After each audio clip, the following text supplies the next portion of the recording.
Hello and welcome to Literary Friends.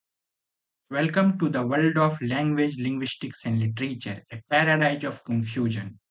तो जैसा कि पिछला क्लास हम लोगों ने सिंटैक्स के बारे में पढ़ा था, इस क्लास हम लोग मॉर्फोलॉजी डिस्कस करेंगे। इसमें हम लोग देखेंगे कि मॉर्फोलॉजी होता क्या है, उसके बाद फिर हम लोग देखेंगे कि मॉर्फिम क्या होता है, फिर हम लोग देखेंगे क्लासिफिकेशन ऑफ मॉर्फिम जैसे कि bound morpheme and free morpheme, फिर हम लोग देखेंगे एलोमॉर्फ क्या होता है और लास्टली हम लोग देखेंगे मॉर्फ क्या होता है। तो फिर चलिए शुरू करते हैं।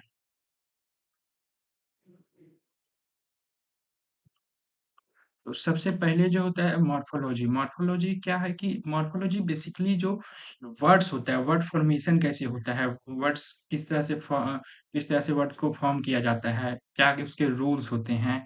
जैसे सिंटैक्स जो था सो ग्रामर था सेंटेंस फॉर्मेशन का, उसी तरह मॉर्फोलॉजी जो ग्रामर है वो है वर्ड फॉर्मेशन का। तो चलिए देखते हैं इसमें क्या लिखा हुआ है। जैसा कि आप language is fascinating system of communication integrate, ये इंट्रोडक्शन अगर आप अपने आंसर में देते हैं तो आपका आंसर ज्यादा अच्छा बनता है, देखने में अट्रैक्टिव लगता है।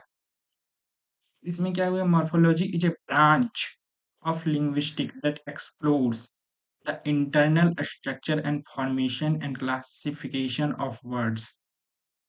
In other words, morphology is the study of words, how they are formed and their relationship to other words। जैसा कि मैंने पहले भी बताया था कि मॉर्फोलॉजी जो है सो वर्ड्स पे ज़्यादा वो एम्फेसाइज देता है कि वर्ड कैसे बनाया जाता है, उसका अदर वर्ड से रिलेशनशिप क्या है, उसे ही मॉर्फोलॉजी कहते हैं। इस सभी के अध्ययन को मॉर्फोलॉजी कहा जाता है।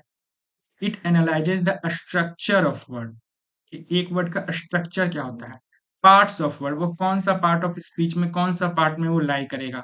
उसके बाद इसमें हम देखते हैं रूट वर्ड, जैसे कुछ वर्ड होते हैं जो रूट वर्ड होते हैं, फिर होता है प्रीफिक्स, फिर suffix. Morphology also explain the relationship between words and there parts.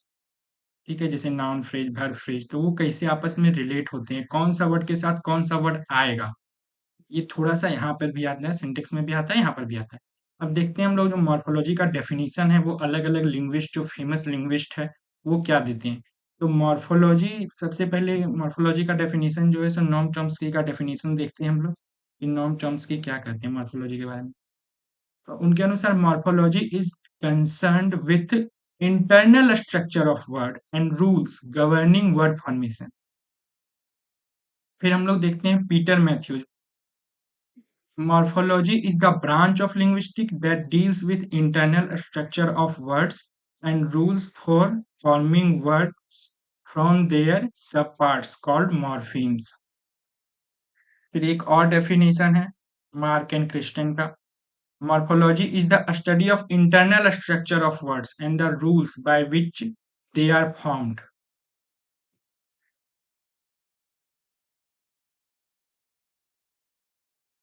फिर हम लोग देखते हैं कि एंड्रू एंड्रयू मैककेथी क्या बोलते हैं इसके बारे में। Morphology is the study of internal structure of words and how words are form. तो अब देखते हैं इन डेफिनेशन की, जो ऊपर सारे डेफिनेशन है इसके आधार पे हम लोग कंक्लूजन निकाल सकते हैं कि मॉर्फोलॉजी जो होता है वो इंटरनल स्ट्रक्चर ऑफ वर्ड से रिलेटेड होता है। ये रूल और पैटर्न देता है, गवर्निंग पैटर्न, कि वर्ड का फॉर्मेशन कैसे होता है। इसके बारे में ये मॉर्फीम के बारे में बताता है, जो कि स्मॉलेस्ट मीनिंगफुल यूनिट होता है एक लैंग्वेज का।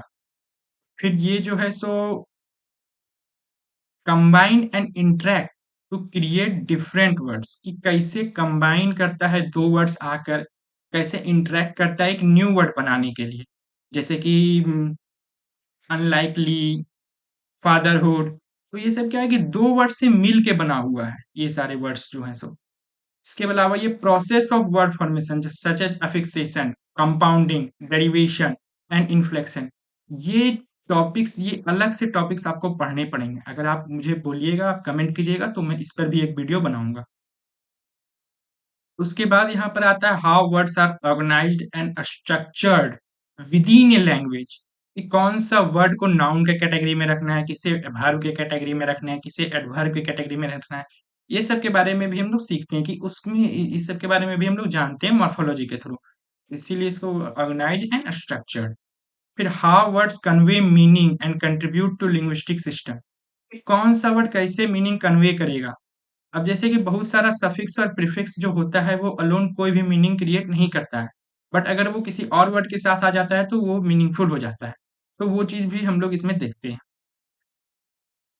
अब नेक्स्ट जो है so how words, next sorry, universal and language specific aspect of morphology.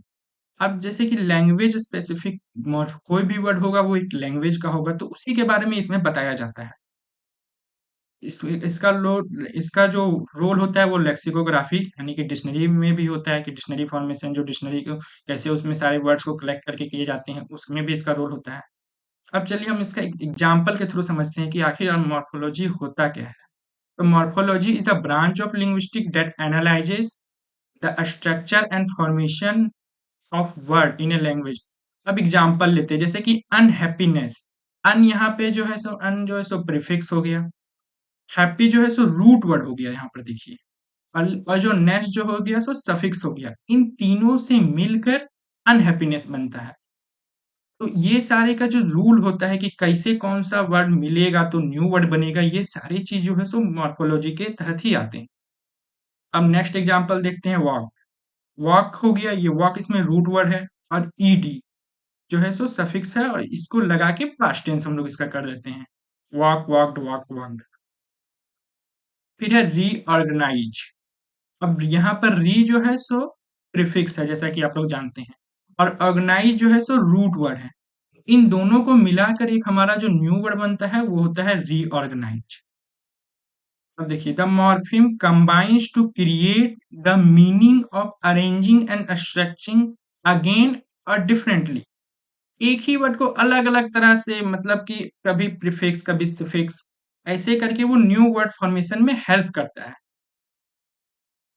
अगर आप जानना चाहते हैं कि वर्ड फॉर्मेशन प्राइमरी होता कैसे है और किस किस तरह से न्यू वर्ड को फॉर्म किया जाता है, तो आप कमेंट में जरूर बताइएगा, मैं इस पे एक सेपरेट वीडियो बनाकर लाऊंगा।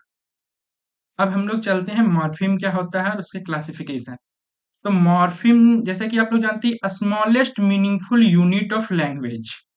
It is a unit of sound or combination of sound that carries a distinct meaning.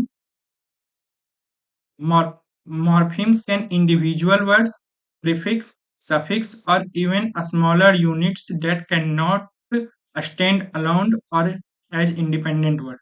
देखते हैं जो है सो जैसे कि आप लोग जानते हैं, फॉर एग्जांपल नो, ये देखिए इसका एक मीनिंग हो गया, ठीक है। लेकिन अगर हम लोग एक और वर्ड लेते हैं, जैसे कि हम लोग एक और वर्ड लेते हैं अन, तो ये नेगेटिव सेंस दे रहा है, लेकिन इसको आप सिर्फ अलोन यूज नहीं कर सकते हैं, ये इंडिपेंडेंटली यूज नहीं किया जा सकता है। तो अब आगे देखते हैं उसी का जो वो कैसे होता है, उसमें उसके बारे में बताया गया है। वो दो कैटेगरी का होता है, मॉर्फिम का जो टाइप होता है वो दो टाइप का होता है, फ्री मॉर्फिम और bound morpheme.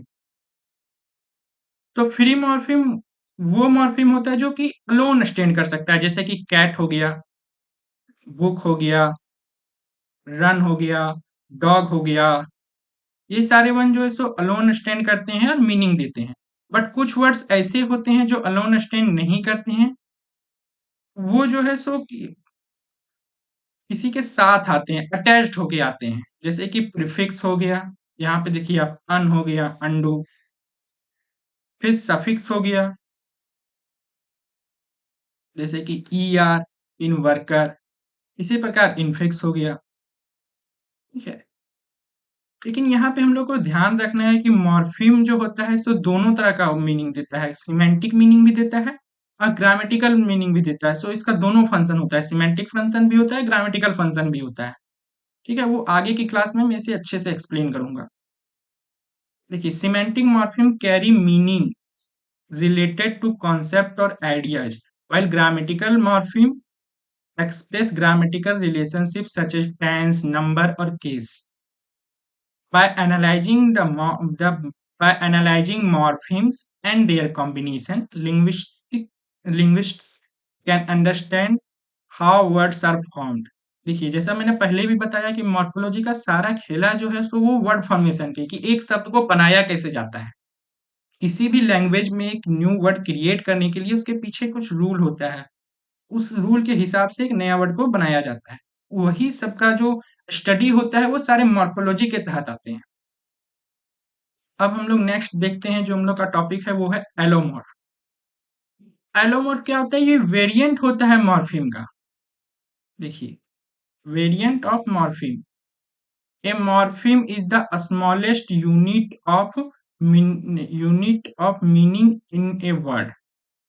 An allomorph can have different sound or spelling, but same meaning. देखिए, different sound होता है और different spelling हो सकता है, but meaning same होता है। अब इसका एग्जाम्पल हम लोग देखते हैं, ठीक है? उससे ज्यादा ये चीज क्लियर होगा। जैसे कि प्लुरल मॉर्फिम, इसमें हम लोग एस लगाते हैं, जेड लगाते हैं, ये भी लगाते हैं, ठीक है? अब फॉर एग्जाम्पल देखिए, डॉग्स, बसेस, ये जो है सो अब क्या है कि यहाँ पे काम, इसका फंक्शन क्या है? इसका फंक्शन है कि ये प्लुरल बना रहा है, सिंगल वर्ड को प्लुरल में बदल रहा है। उसी तरह होता है पास्ट टेंस फॉर्म, जैसे कि टा, डा, डिड। अब देखिए, जैसे कि बज्ड, वांटेड, देखिए ये क्या है? पास्ट टेंस का है। हु कह रहा है? प्रेजेंट टेंस को पास्ट टेंस में कर दे रहा है। तो आप देख सकते हैं कि जैसा कि यहाँ पहले वही मैंने बोला था कि different sound and spelling but same meaning. ये देखिए, अलग अलग साउंड है, अलग अलग साउंड है, बट मीनिंग क्या है? सेम दे रहा है। यहाँ पे देखिए, इसमें जो है सो प्लुरल बना रहा है, इसमें जो है सो आपका जो है सो प्रेजेंट टेंस को पास्ट टेंस में बदल रहा है। लास्ट जो होता है सो नेगेटिव मॉर्फिम होता है। नेगेटिव मॉर्फिम क्या होता है कि जो उसको नेगेटिव सेंस में देता है, जैसे कि अन हो गया, ठीक है? ये अनहैप्पी, ठीक है? अब हम लोग देखते हैं कि मॉर्फ क्या होता है। देखिए, मॉर्फ जो होता है ना, वो part of word that has sound और स्पेलिंग। कोई भी वर्ड का जिससे जिसमें साउंड और स्पेलिंग हो। Morph can be whole word, morph एक पूरा वर्ड भी हो सकता है, जैसे कि कैट हो गया। और पार्ट ऑफ वर्ब, जैसे कि अनलाइकली में अन हो गया, ली हो गया, ठीक है? तो अब हम लोग इसका एग्जाम्पल देखते हैं, वो चीज अच्छे से क्लियर होगा। The word cat is a morph. देखिए, जैसे मैंने बोला था, it has a it is a whole word that has meaning, a type of animal, ठीक है? तो इससे सिंपल अगर हम बोलें तो हम लोग कह सकते हैं कि सिंपल जो है so, in simple terms, a morph is a meaningful part of a word. It is like a building block that carries a specific meaning. Morph can be single words or smaller parts that combine to form words, ठीक है? अब हम लोग का next जो example, एक और example मैंने यहाँ पे लिया है, श, इसको पुलर बनाने के लिए। देखिए, कैट्स को कैट्स हो गया, तो यहाँ कैट अलग हो गया, श अलग हो गया, ठीक है? उसी उसी प्रकार से अनहैप्पी, तो यहाँ अन अलग मॉर्फिम हो गया, सॉरी मॉर्फ हो गया, और हैप्पी जो है सो अलग मॉर्फ हो गया। तो ठीक है, आज के लिए बस इतना ही। आप इस पूरे आंसर को अपने जो है सो आप अपने एग्जाम में यूज कर सकते हैं। पूरा उसी तरह मैंने स्ट्रक्चर करके दिया है। आप अगर आंसर को आप छोटा करना चाहते हैं तो आप अपने हिसाब से कर सकते हैं। आपको इतनी सारी डेफिनेशंस लिखने की जरूरत नहीं है। एक दो डेफिनेशन जो आपको याद रह जाए। आपको इतने सारे जो इसके मॉर्फोलॉजी के जो फंक्शन है वो भी लिखने की जरूरत नहीं है, जो आपको याद रह जाए। बट शुरू के 3-4 जो है सो वो इम्पोर्टेंट है, वो आप जरूर अपने आंसर में इंक्लूड कीजिएगा। तो ठीक है, फिर मिलते हैं नेक्स्ट क्लास में। तो चैनल को लाइक करें, शेयर करें और सब्सक्राइब करें। अपने दोस्तों के साथ इसे शेयर करें और इसे सब्सक्राइब करें, हमें एक अच्छी रीच पहुंचने में मदद करें। Thank you.